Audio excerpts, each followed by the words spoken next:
피청구인 윤석열은 입만 열면 거짓말을 하고 있습니다.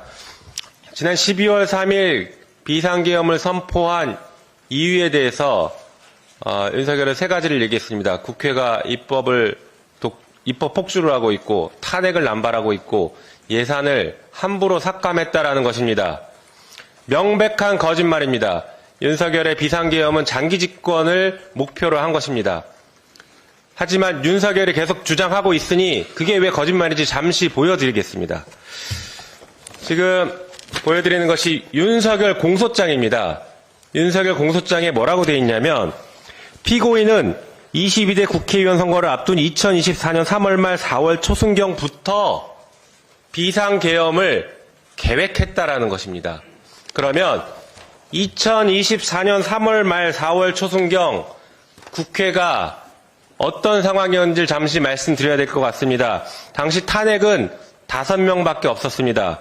이상민 행안부 장관은 우리가 이태원 참사 때문에 탄핵을 했고 이동관 언론정악 그리고 방통위 2인 체제 때문에 탄핵을 했습니다.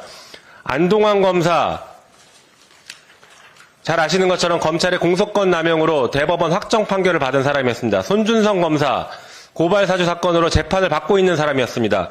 이정석 검사 언론에서 대대적으로 부패가 보도되고 있던 사람입니다. 이 5명밖에 없었습니다. 탄핵은. 그리고 입법 폭주했다라고 하는데 특검법 당시 2건밖에 없었습니다. 50억 클럽 특검, 김건희 특검 단 2건에 대해서 거부권 행사했던 상태입니다. 이런데도 입법 폭주 그리고 탄핵 남발이 계엄의 이유였다라는 것이 얼마나 허황된 거짓말인지 알 수 있을 것 같습니다. 게다가 이때는 예산 삭감도 없었습니다. 그러니 윤석열 대통령이 지금 얘기하고 있는 비상계엄의 이유는 전부 다 새빨간 거짓말입니다. 오로지 장기 집권을 위한 목표였다라고 할 것입니다. 공소장에 아주 중요한 대목이 나와서 하나 더 보여드리겠습니다. 우리는 12월 3일을 비상계엄으로 얘기하고 있지만 윤석열의 표현은 다릅니다. 공소장에 보면 이런 표현이 자주 나옵니다. 비상조치권, 비상대권이라는 말이 아주 많이 나옵니다.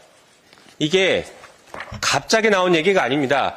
72년 유신헌법에는 긴급조치권이 있었고 비상계엄과 달리 긴급조치라는 것을 통해서 국민의 기본권을 정지시킬 수 있는 엄청난 악용될 수 있는 권한이 있었습니다. 그게 80년 50 헌법에서는 비상조치권이라고 명확하게 규정이 되어 있습니다.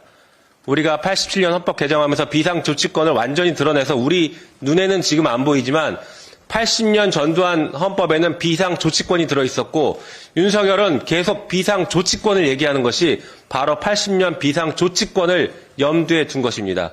다시 말해서 윤석열은 이번 비상계엄을 통해서 장기 집권과 독재를 꿈꿨던 것이지 국회 때문에 한 것이 전혀 아니라는 점을 분명하게 말씀드립니다. 이상입니다.